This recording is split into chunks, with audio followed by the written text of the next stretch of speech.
Thank you, Joseph. It's really wonderful to be here. I would like to begin by acknowledging the Aboriginal and Torres Strait Islanders people of Australia, the indigenous people there, especially the Wajak people of the Noongar Nation, where Curtin University is situated and where I live and work. And I would like to pay my respect to their elders past, present, and emerging. I'm so pleased to be here. Thank you for the organizers for inviting me. This is a wonderful opportunity. I have had, probably this is my third time presenting at IAFOR, so it is wonderful to be here again. And I hope when I was coming to the conference, someone just saw my attire and he asked me if I could say something about it. I'm not wearing this to remind you of the Crusades. There's a cross over here, but it's not like that. It comes from the indigenous Ethiopian Tawahedo phase. I am from Lalibela, this place, a wonderful place which was built in the 13th century. A massive rock as big as a village was cut open, and 11 churches were built out of that in the 13th century. And I grew up there. Inside that church exists this type of structure called Afro Aigaba. So since I was not able to sleep well for a couple of days, I thought I may get strength by wearing this shirt. So that's how I dressed like this. 16 years ago, when I started my PhD, I was thinking about education. But the way I was thinking about education was different from the way I used to think about education. I was angry with education. Education was given to us as a hope for Ethiopians. We had great hope in our country. If more schools are built, if more students go to school, if we have pens and pencils, our problems will be solved through education. And reflecting back on the fruits of education, I feel like our problems are actually increasing rather than decreasing. We have more educated people with more problems now than ever before. And it is also the case that most of the problems that we face in our country are created by educated people. There must be something wrong in education, or maybe education has nothing to do with our problems. So that question triggered in me the desire to research on the meaning and relevance of education to the societies where I come from in Ethiopia. Of course, completed a PhD and wrote a book called Native Colonialism and trying to explain that. And after that, about 10 years ago, I was fortunate enough to start working at the Center for Human Rights Education under a mentorship of my dear friend and colleague, Baden Offord, and others. Baden was thinking about human rights, reimagining human rights, activating human rights. And that type of preparedness and acceptance to critical thought also encouraged me to further think about education. Decolonizing education. How is it that education can be relevant to our lives? What does it mean for someone who comes from a place where our language, our knowledge, our way of understanding the world is excluded from education? To be participant, to participate in a type of Western university where knowledges that come from the non-Western world are not taught, are not put forward to change the world, to change the lives of students. What does it mean to participate in that type of practice? So that critical way of thinking about education allowed us to start to think about decolonizing education, reimagining education. Some of our publications, you can find them. The recent one, the book that we did with Biden and others, is on pedagogics of human rights and decolonizing human rights education as well. So this is the background where I come from, the background from where my way of teaching in the classroom started to formulate the methodology or the idea that I put forward today, critical appreciative dialogue. The idea is, what does it mean to be critical? What does it mean to be appreciative? Why do we have to be critical? It is fascinating because we live in a time when there's so much technology, there's so much wealth, there is so much advances in the world, but there's also so much suffering and pain. And people seem to have not been affected. A lot of people, at least, don't seem to see their role in it. So because there is so much violence in the world, because knowledge and education also in some way participates in how power is distributed across the social body, across the economic body in our societies. It was vital and important to be critical. And we draw critical insights from critical theory in Western thoughts. There are a whole archive of intellectual rebellion against oppressive structures of power in the West, and also from the non-Western world, that tradition that tries to transcend the coloniality of power, decolonization. So to be critical is to bring these insights to the classroom and to have conversations with the students. And this type of criticality sometimes tends to create a sense of hopelessness in our students. When we often emphasize on decolonization, all of the things seem to be bad and impossible to change. That is what necessitates and also requires us to remember the importance of appreciation, that in the world we live in, agency, power is distributed across all beings that exist. That agency is latent in all the people who have not activated that agency. So to appreciate is to appreciate not just the power of the powerful, but the power of the powerless, the voiceless, the people who are living in the darker side of modernity, development, and so on. They too have agency. They are able to survive systems and structures of power and so on. So to appreciate is to learn the ability to survive. What is moving people to move forward.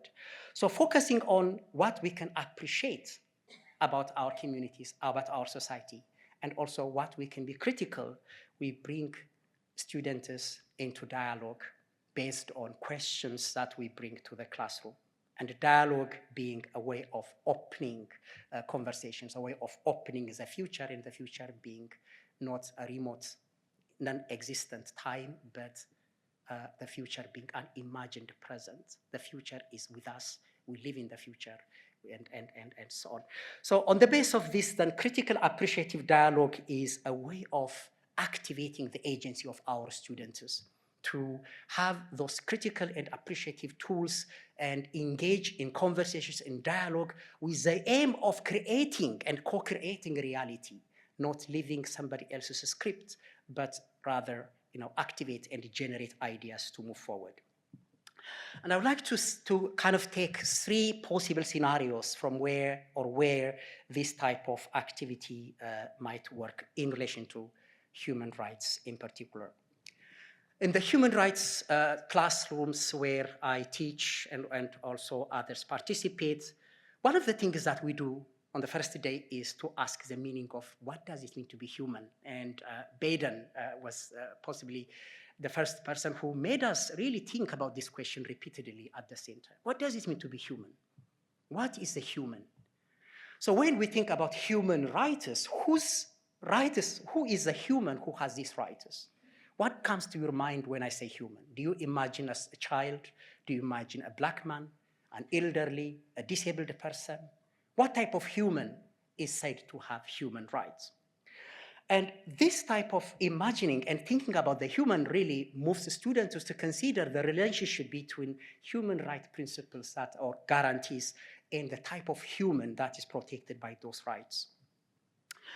And one way of increasing this type of conversation is also by inviting guest lecturers from outside, people who have expertise in culture, indigenous elders, religious scholars from different cultural backgrounds. We invite them to come and have a conversation with our students. They share their idea of the human.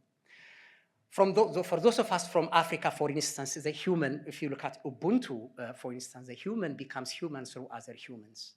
But do we have a human right for that type of humanity or for that type of human?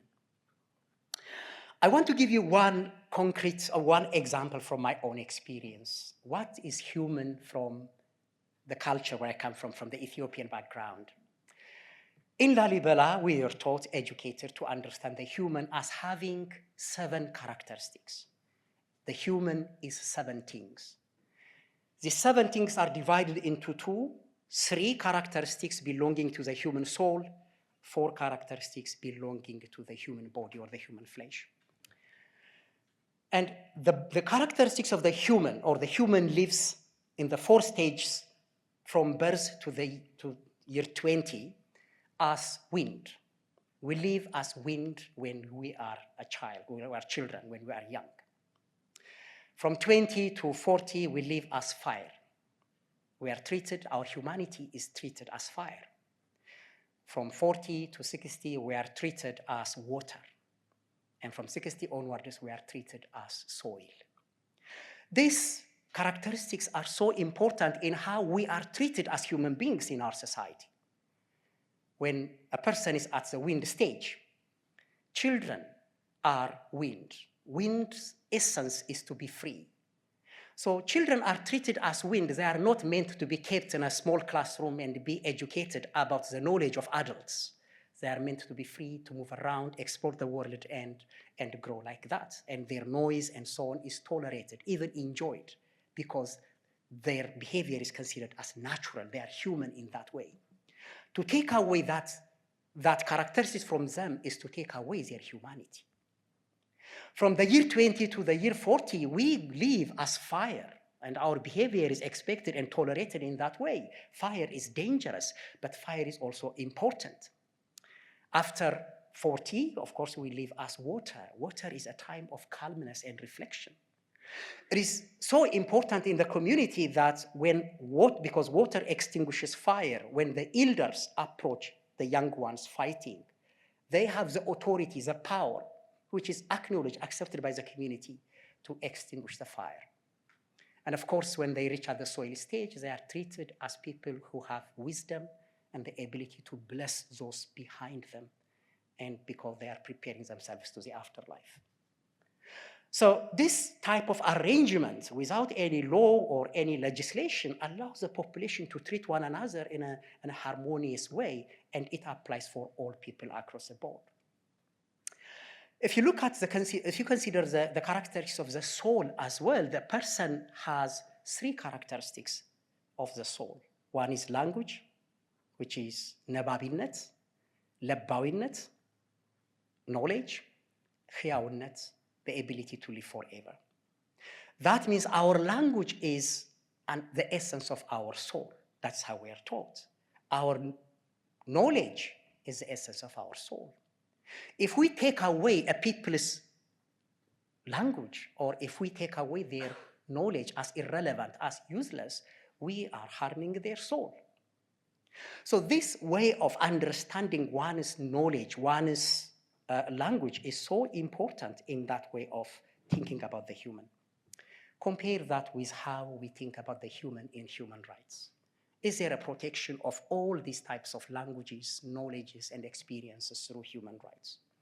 Of course, the human in human rights is imagined as an individual. The human is nothing but a physical body. It is born. It is a biological event born from another humans. And the human's rights are the needs or interests of the body, pleasure and self-preservation or preservation. And the human is also antagonized with society. The society is treated somehow as the enemy of the individual, that the society has the capacity to extinguish or to harm the individual. So this type of construction of the human as an individual detached from the society, made to imagine itself as in that way, has a particular characteristics that we see in human rights. So what we do in the classroom is to explore different ways of being human in different cultural locations, and students start to think about what does it mean to be human in that context. Another way of thinking about critical appreciative dialogue is also to think about the meaning we attach to nature, how we see the world around us. What is the earth for us? And of course, in several indigenous traditions, the earth is regarded as alive, not only alive, but as sacred. That means the earth is not simply a natural resource to be exploited for our physical and material interest. The earth is imbued, the earth is infused with values. It has sanctity in it. And of course, if you consider this in different traditions, for instance, if you look at different cultural understandings in Africa, in Dogon myth, for instance, there's a belief that every being, every natural phenomenon has an agency, has a personality in it, and we participate in that personality. So the earth is a composition of life and all those things that support that life, which is life itself. And a quote from Zhang Zai from China in the 11th century, for instance, reminds us the deep connection between nature and human beings, where he said, "Heaven is my father, the earth is my mother, and even such a small creature as I find an intimate place in their midst. Therefore, that which fills the universe I regard as my body, and that which directs the universe I regard as my nature." Now let's compare the type of understanding of nature that we have in our classrooms, in our teachings of development and so on. The earth is nothing but a resource open for an endless exploitation by capital. What is remarkable about this is the way it influences our consciousness to the level that we are even unable to imagine an alternative, a different world other than the capitalist world, the ongoing exploitation of the world using capital. Somebody has said, for instance, that it is easier to imagine the end of the world than the end of capitalism. It is ironic and it is so disturbing because this does not reflect the reality in the world. Where I come from in Ethiopia, 80% of the people are not living on the basis of capitalist relationship. They live in rural places. They cultivate their own land. What does it mean to imagine the world can only be capitalist and nothing else can work for the world? If we even think about it historically in the past, how did the West become capitalist? One of the things we do in classroom is for students to reflect on history, based on history rather than theory. If you think about the theory of development, of course, things start from a primitive stage and development has to happen using capital. But historically, how did the West develop? When the enclosures happened, when people lost their lands in Britain, in other places in the West, there was another alternative for those people who were dispossessed. There was colonialism. People were settled in North America, in South America, in all colonized places. In places like Ethiopia, when farmers are displaced to take their land for capital, for export production and so on, where do those people go? There is no place for these people to go. We see a lot of them sinking and dying in Mediterranean places, refugee camps. And these people come from places that are rich and have a lot of wealth. Now, these are types of reflections that we try to encourage our students to think about the future, to kind of have a sense that the future can become different. Another very brief way of thinking about critical appreciative dialogue is to think about how we think about time, how we think about the past, the present, and the future. Of course, in our understanding, time is always divided into these three categories: past, present, and future. If you think about it through development, for instance, I teach one of the units called Development and Human Rights. We imagine the past for the underdeveloped world as non-existent because the underdeveloped poor people do not have a history that they can learn from. Their present is imagined as the past of the developed world, of the West. They don't have their own present because they are living in a kind of medieval backward time, past of the West. And they don't have their own future because their future is the present of the developed world. If they follow the footsteps of their developers and experts, they become others who are developed. This is this kind of way of thinking about dispossessing time from this indigenous and African and other populations allows the destruction of cultures and indigenous knowledges and their removal from education. And it is really interesting to consider all of this and bring it back to education. What does it mean to teach critically, to appreciate the cultural diversity and creativity of all people.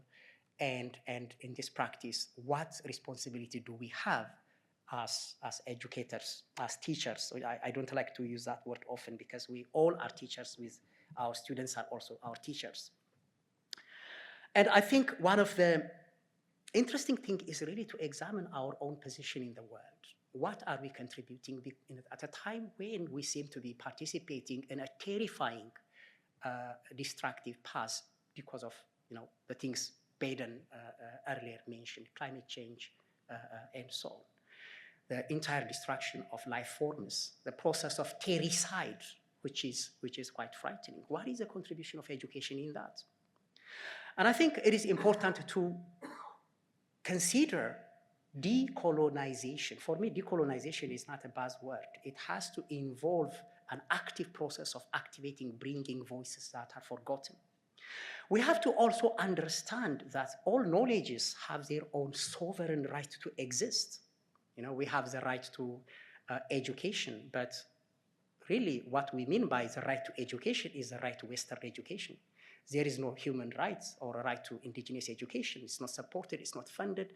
There is no right to be educated in the language that you are born with. In Ethiopia, in a country where I grew up, Ethiopia is a great country. It was able to produce millions of books before most Western countries even didn't have the alphabet. Ethiopians were writing books before the British had the alphabet.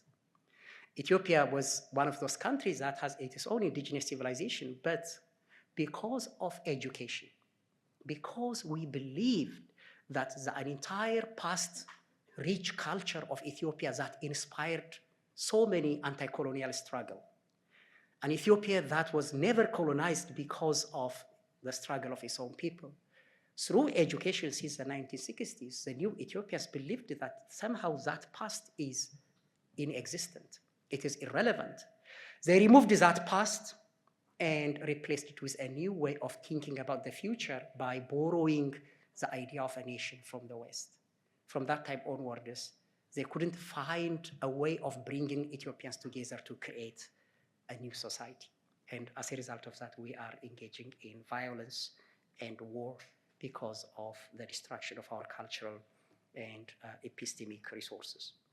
So these reflections, I hope, will give you some thought to think about education, to think about your own practice in relation to our students, because the greatest thing that we have in relation to our students is the trust they place upon us. That trust, a trust to be educated, it really brings a significant responsibility. How much true are we in terms of putting ideas into their mind, which they trust and open for us? How much effort, how much commitment, how much honesty do we take when we engage in an educational exercise? Thank you.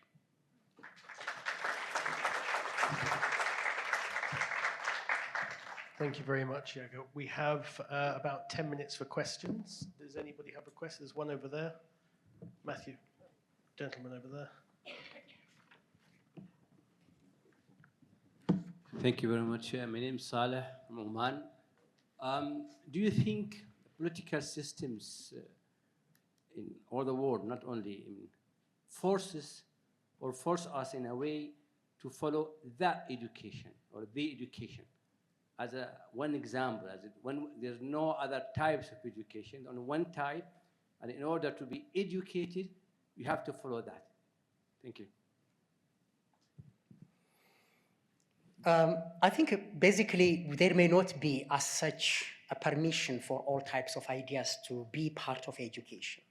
What I'm trying to suggest is it is our responsibility to create that possibility, and even if there are no ways of teaching indigenous languages, a lot of cultural destruction,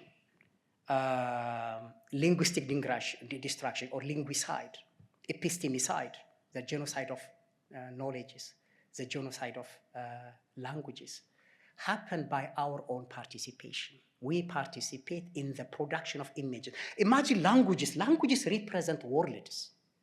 When I speak Amharic, the Amharic language represents a world, an entire world, taught, imagined, created by the people who spoke that language. Destroying that language is destroying that world. We destroy worlds by destroying languages. We destroy worlds by destroying knowledge. And this type of activities happen because we also participate. A great scholar, Ngugi wa Thiong'o from Kenya, said the most disturbing realization for him is what he calls the cultural bomb.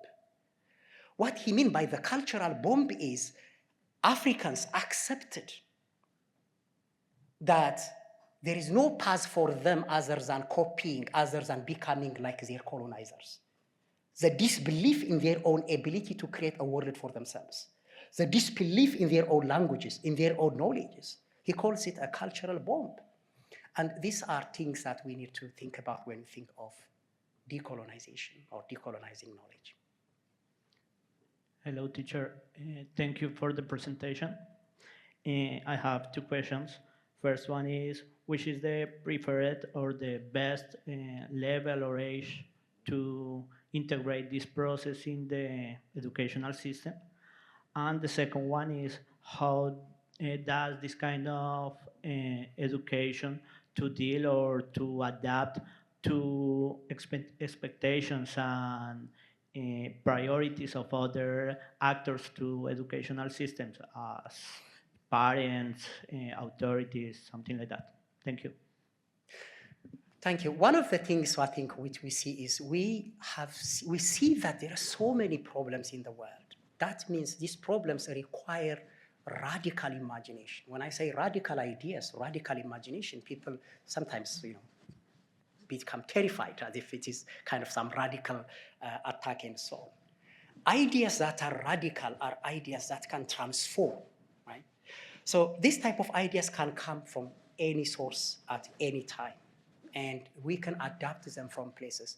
Think of knowledge as growing from every place. It doesn't come from some authority, one source. There is no a place from where knowledge can be obtained from above and brought down. That is a colonial model of knowledge. A decolonial model of knowledge, to think of knowledge as existing in every context. And what that existing knowledge requires from us is openness, a willingness to interact with one another, which Paulo Freire famously calls it praxis, action and reflection, because action without reflection is blind, reflection without action is empty. The two working together as dialogue. And we can do that in our home, in our communities, not just in classroom.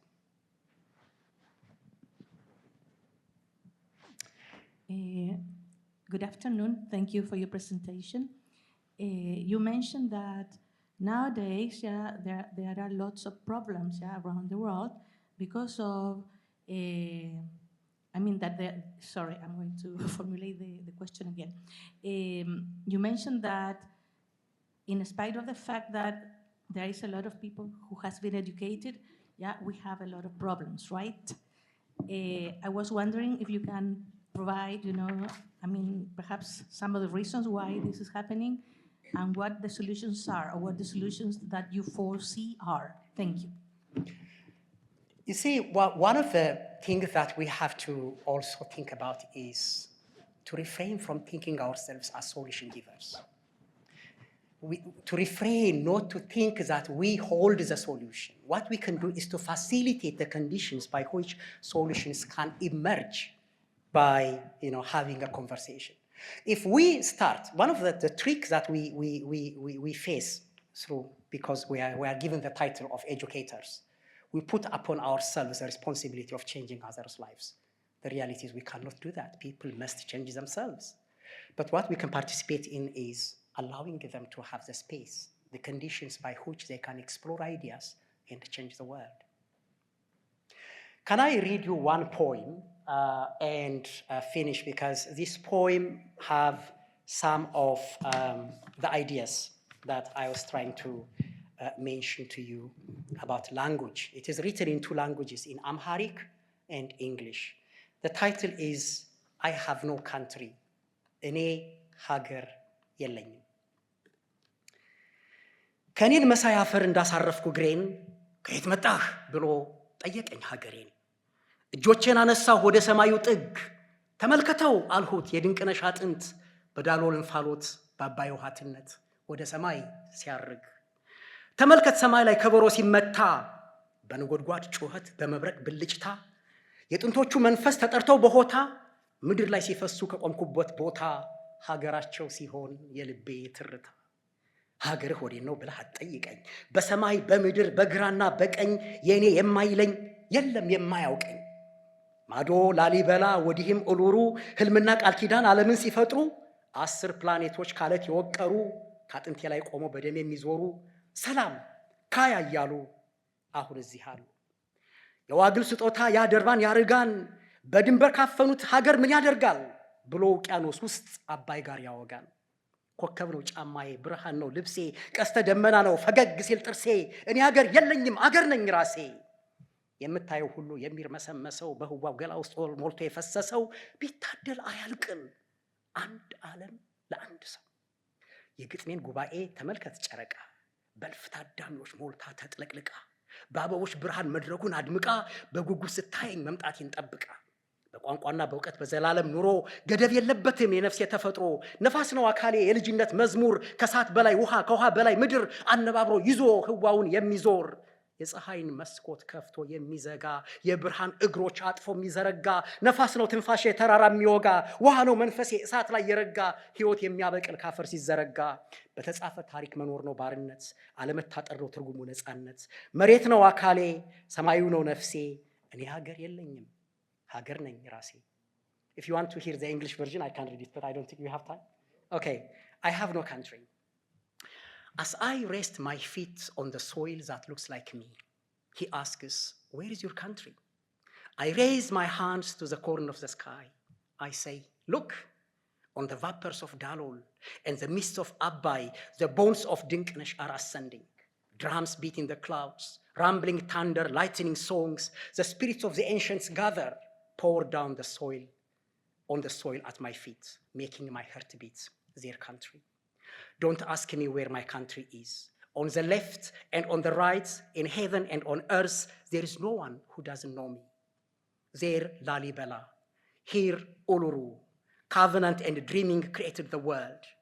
They who carved 10 planets from a rock stand in my bones, run in my veins. Salam, Kaya, they are saying now.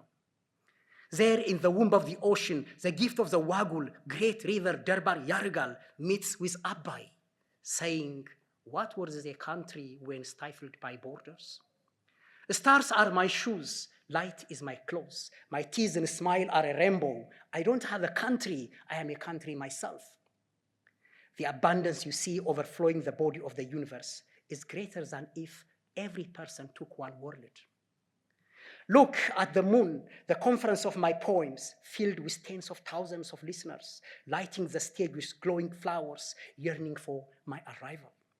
In language, in knowledge, in eternal life, the essence of my soul is boundless. The wind is my body, songs of childhood, water above fire, earth above water, holding it together, moving in space, opening and closing the windows of the sun, folding and stretching the legs of light.